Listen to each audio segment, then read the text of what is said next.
नाचणी सत्व कसं बनवायचं? त्यासाठी अर्धा चमचा नाचणीचं पीठ घ्यायचं, अर्धा चमचा गूळ घ्यायचा आणि चिमूटभर मीठ घ्यायचं. सुरुवातीला गॅस पेटवून त्याच्यावरती पातेलं गरम करायला ठेवायचं. त्याच्यामध्ये अर्धा चमचा तूप टाकायचं. तुपामध्ये असं अर्धा चमचा घेतलेलं नाचणीचं पीठ टाकायचं. छान असं पीठ भाजून घ्यायचं. पीठ भाजून झाल्यानंतर त्याच्यामध्ये गूळ टाकायचा, चिमूटभर मीठ टाकायचं आणि चांगलं हलवून घ्यायचं. ते विरघळत आला गूळ की त्याच्यामध्ये अर्धी वाटी पाणी टाकून घ्यायचं.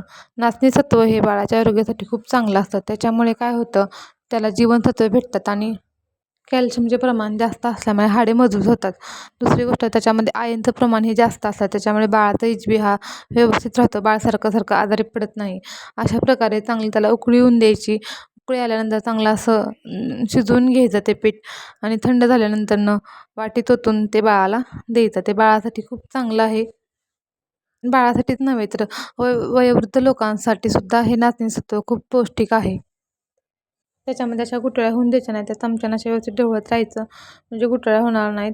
त्यानंतर बाळाला द्यायचं.